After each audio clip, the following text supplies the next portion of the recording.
I'm here to share some stories and some thoughts and have a discussion. And I'm really glad that in the beginning it was introduced that none of us are here as experts but as students, and I am definitely that. So I'm Leah Lockhart, and I do a lot of things. I sit in this beautiful space between technologists, academics, and public servants.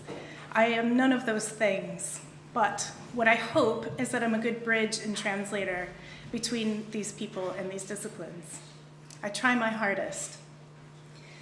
I'm going to set some parameters or boundaries around what I'm going to talk about. Joe's light brief was to talk about digital literacy and leadership. It's a huge spectrum of conversations that could happen there. So I'm going to be focusing on hierarchical leadership in the public sector.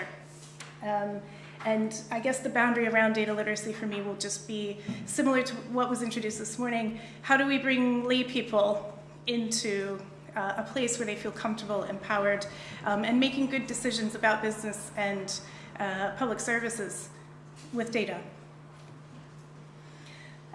So I'm going to go through just a kind of long view of what's going on now, things that I'm interested in. And I'm going to touch more on culture than skills. So I'm going to go through some examples of things that are influencing me now, things that I find interesting, some things I've just found out about, and some things that are emerging. These are things that are not happening in Scotland to kind of give us a broader view, but also to illustrate that the way things are happening in public services in Scotland are much different to what's happening down in London and in Wales, for example.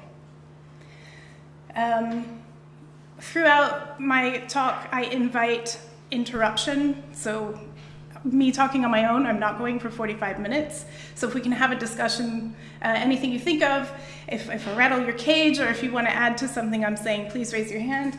Please jump on your phone, your computer. I'll put citations of sorts at the bottom of slides if I say something or introduce something that you might want to look at while I'm going through. So we talked a lot about technology and skills, but culturally, there are some really gnarly issues to address in public services for us to get to a better place with data, using data, informing public service with data, collecting data. And we're a couple hours in and nobody's mentioned GDPR yet, which is fascinating. But culturally, these are old places. They're operating on 200 years worth of paternalistic relationships with citizens and even their staff and their internal workings. So I like to think about all this in a way that means the work we're doing isn't just focusing on things that might be a little bit superficial right now about building skill and empowerment and building capability, but how can we chip away at the culture inside a place? So this is my friend Ben Proctor. He wrote this beautiful blog post called The Ladder of Data Awesomeness. And it was based on a TEDx talk he gave for the Welsh government, which, funny enough, is not publicly available. I don't know why. And Ben works for a Wales-based consultancy called Satori Lab. And they're doing some really, really cool stuff, thinking about maturity assessments, for example, and the real kind of human side of the cultural shifts and changes that need to be made. So focus on culture before tech and skills. This is kind of what I want to be doing this year, at least in my work. The bulk of my work at the moment is being done with the Democratic Society. We're running a Scottish government-funded project that is helping local government across Scotland use online tools and platforms to enable participatory budgeting. If anybody is interested in the experiences we're having, working with people all the way from early adopters to total Luddites, let me know. It is at least a good story about emotional resilience. This is something that I've learned about recently. It's dataevolution.org.uk. And again, it's about maturity assessment. It is a maturity modeling exercise. The maturity model is available, it's free to use. It was built from previous projects that were going on with DataKind UK, which is an organization that's focused on building digital literacy and capability in organizations that do good for society.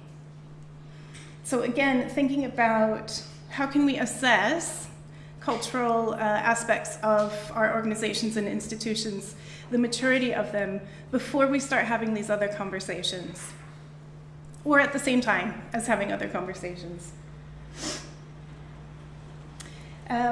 This is another thing that I learned about through some work that Ministry of Justice was doing. So the way it works is a third sector organization, and potentially in the future any organization, can contact analysts and data scientists in government to help them interpret or build on data that they need to know in order to assess the impact of their community-based projects and work. So it's not, I guess, directly helping people learn themselves these analysis skills, but it's kind of a do tank, right? It's giving people the resource in government that is analytical and scientific that they don't have. So there's a process now by which this can happen. So I think that's another really interesting model that we could look at locally, that is in addition to building an individual skill. Can we build a network of people that help each other?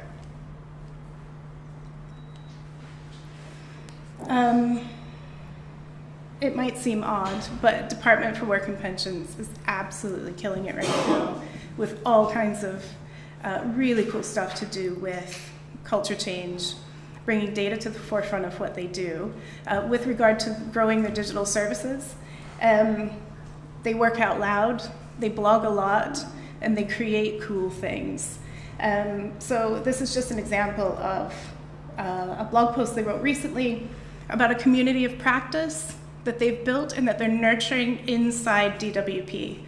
So you have all these people coming together from wildly different areas of the organization, of the service, sharing information, trying to break down those silos, because even if you're in the same place, you're still so distant from some of your colleagues. So this is an intentional effort to bring people physically together, and then they have relationships elsewhere in their work or online.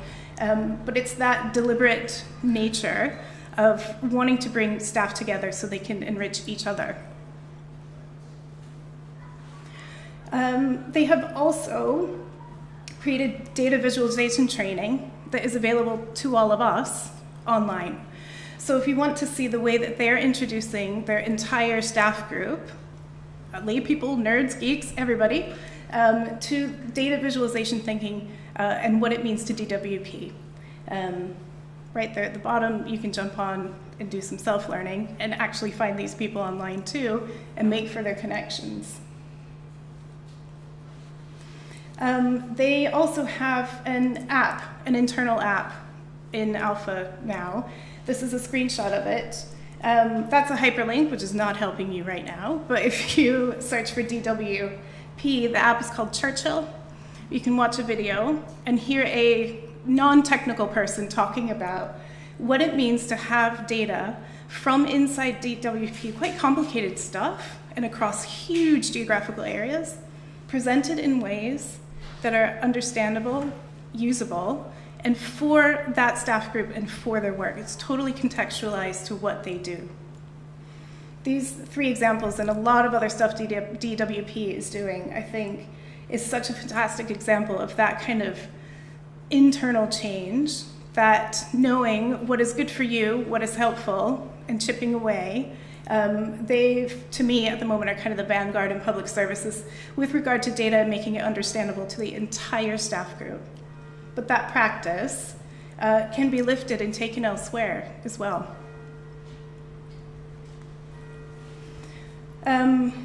We talk about this a lot, that culture eats strategy for breakfast.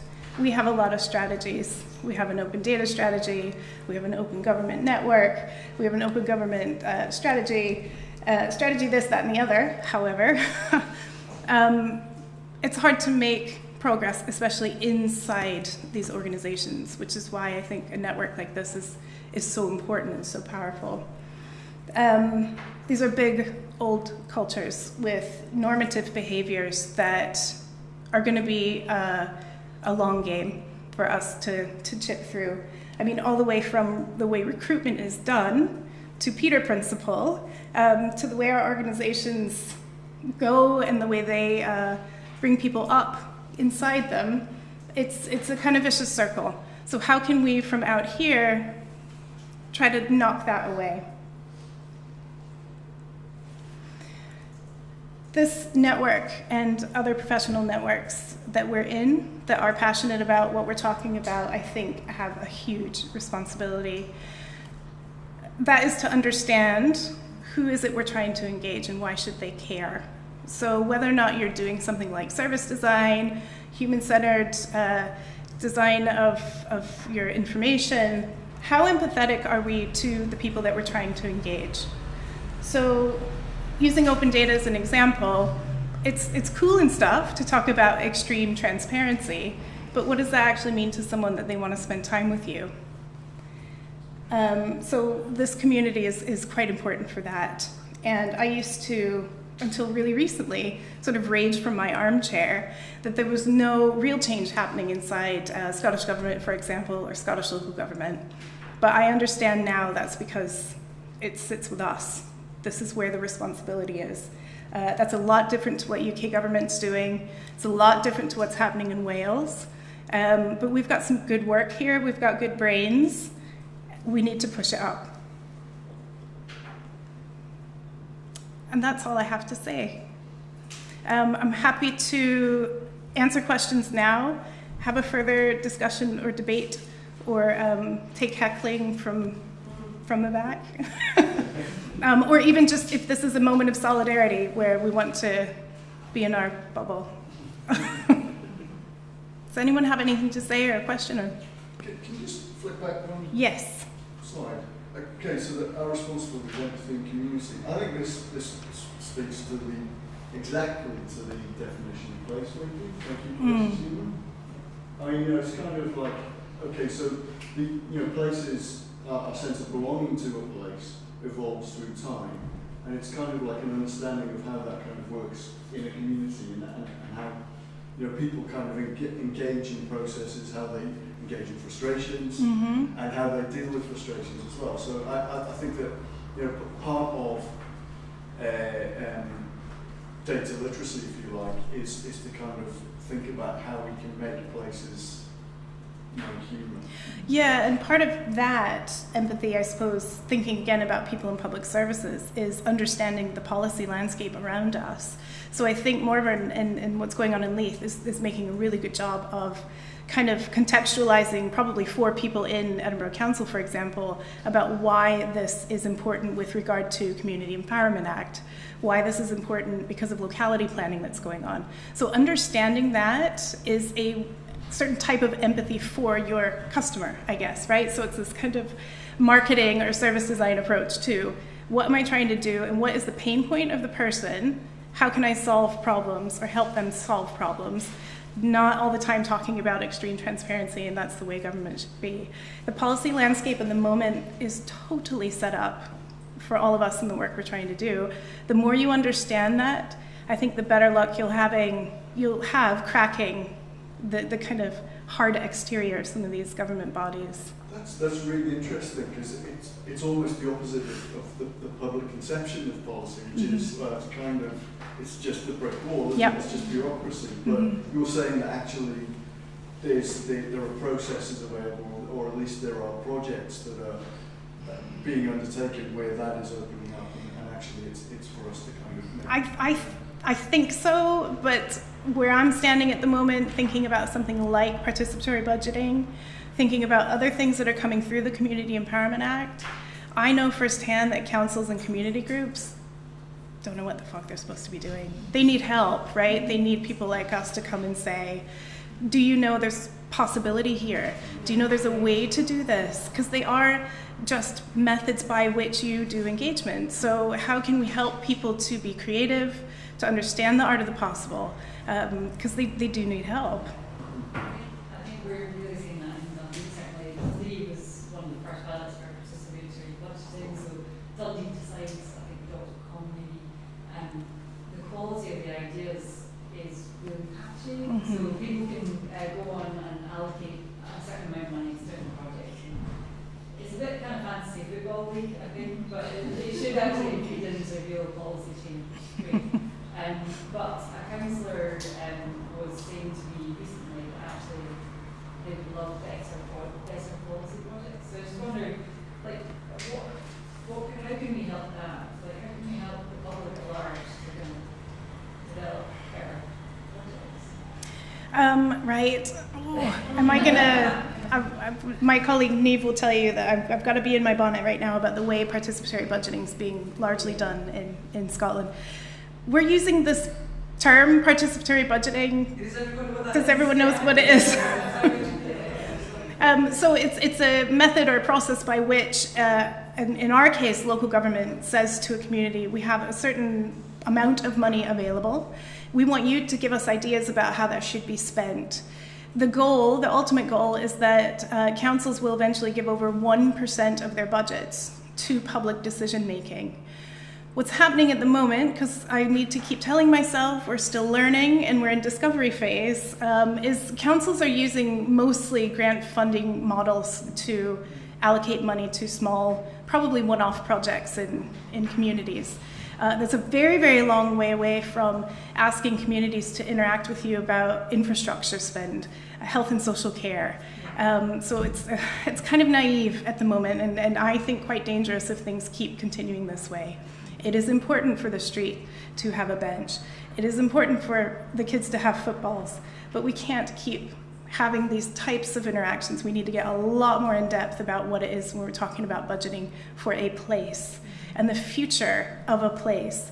The problem is, well, one of the problems is councils are not transitioning into this, and they maybe don't know how to have a discussion with citizens about these things because they've never had to do it before.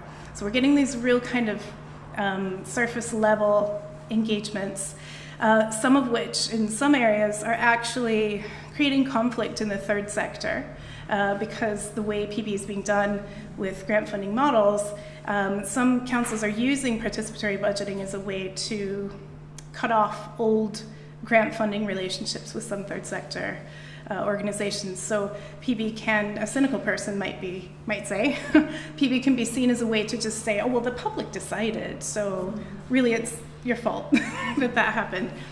So it's something about having sophisticated conversations. There's something about the councils that we're working with, thinking about data. They are not, I guess, data literate enough or data aware enough to understand from the very, very starting point of the design of their participatory budgeting what type of information is going to be useful to collect for the next participatory budgeting. There's one council we're working with at the moment that has a lot of foresight, and they're actually planning sort of data capture for identifying the cold spots, who's not interacting with them, what are the less mainstream ideas that are not rising to the top, because the other worry is this can really kind of increase inequalities in some areas because mainstream ideas will probably get through. So what kind of adjustments do we need to make based on data collection from previous exercises? Who is not being listened to or engaged? Also, would you say that in a participatory budgeting sense that actually culture and creativity doesn't score so well as other community initiatives like work with old people, young people, other stuff. So that's a danger.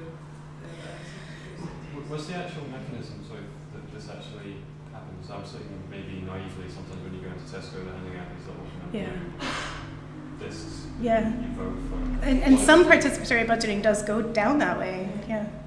So it does turn inadvertently to a kind of beauty contest, is what some people call it. At least the way that they do it traditionally is it's like an install idea. So you have one day where you get to see everything, but then there's also an online mechanism as well. But then if you're also maybe a parent-teacher council who's working to have something for our school, then you can actually go Yeah. from that.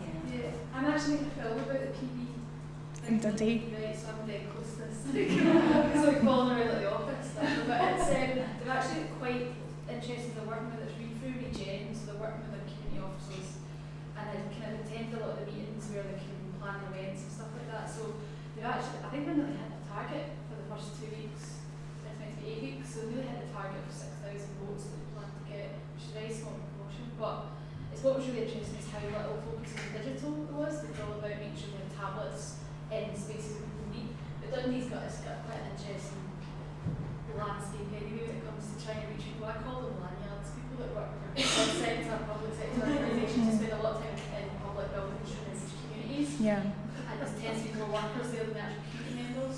It's a whole bunch of both areas, especially in Dundee. But I found it really interesting. They have been putting a lot of effort into reaching people. And because it's under 11 and up, they actually, young people can vote in it, so there's been a lot of skill engagement and a lot of that.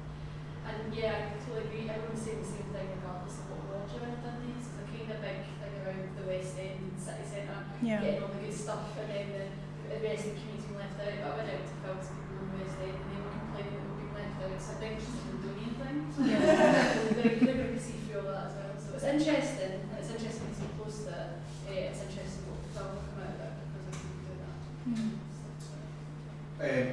The first workshop that we had, we decided by representatives from the councils to discuss, open data, and we invited 2 keynote speakers. One was Brett Olson, who was he was the first chief data officer of the city of Chicago, and the other one we invited someone who is Tanya Laffy, who's the manager of the InfoSec project in Helsinki, and. It was interesting to see how she was talking about this fantastic app that they have, where it's not just about participatory budgeting, but it was basically about participatory policy making. Basically, it was completely open for people to participate in committees that normally happen behind closed door. They were basically just engaging online and having a direct impact and influence on policy making. So I think that's really important, so that the US citizen understand the context of where these discussions about budget are coming, so you can actually just make an informed decision in terms of allocating funding. But the kind of behaviors and confidence and personal and interpersonal aspects that are needed on the public sector side to make that work are huge, and I don't know that we always acknowledge that when we go about this type of work. As long as we do acknowledge it, I think we can run around out here doing really cool stuff, and then hopefully at some point they'll catch up. But it's that empathy and acknowledging these institutions, these organizations, and the way people feel they must operate inside of them. And again, how can we help? And going back to participatory budgeting, somebody mentioned it earlier today.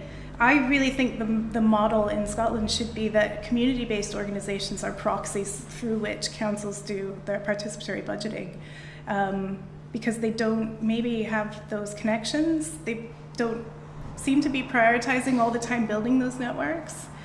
And can we be more effective if we kind of strip them out of that delivery aspect and use communities like this? Actually, we could run a PBD. That's it. The other thing is we've been talking a lot about in order to use data well or want to access data to improve or know where you can improve means you need to talk about and acknowledge failure. And this is that's hard work. And I had a long conversation with somebody on Sunday about if we're going to do. We've been talking about having fuck-up nights, where you come and you say, I really messed this up. Here's what happened. It's a safe space. But from that point, you then go and you improve. But the idea that you, as a public servant, talk really, even in a closed group, about failure isn't going over too well. So we're talking about, well, how can we kind of manipulate people by using another word or a term that they understand? But actually, we are talking about failure.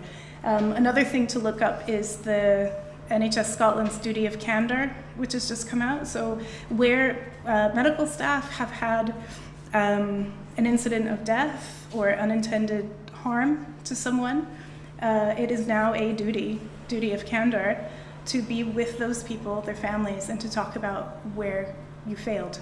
And then that goes then to improve that service.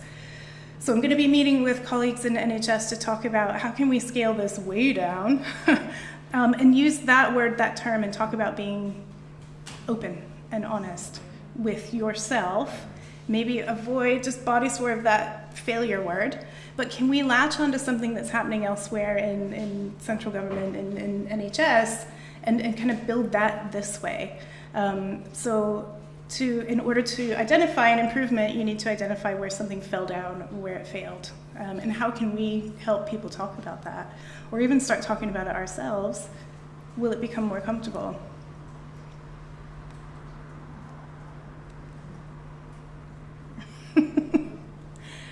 Yeah, I mean, I could talk all day about this. I easily become unhinged and off track and rant a lot, but there is a lot of work going on, but I think this community is going to enable a lot of really good stuff around understanding data and wanting to love it, I suppose, so well done. Thanks.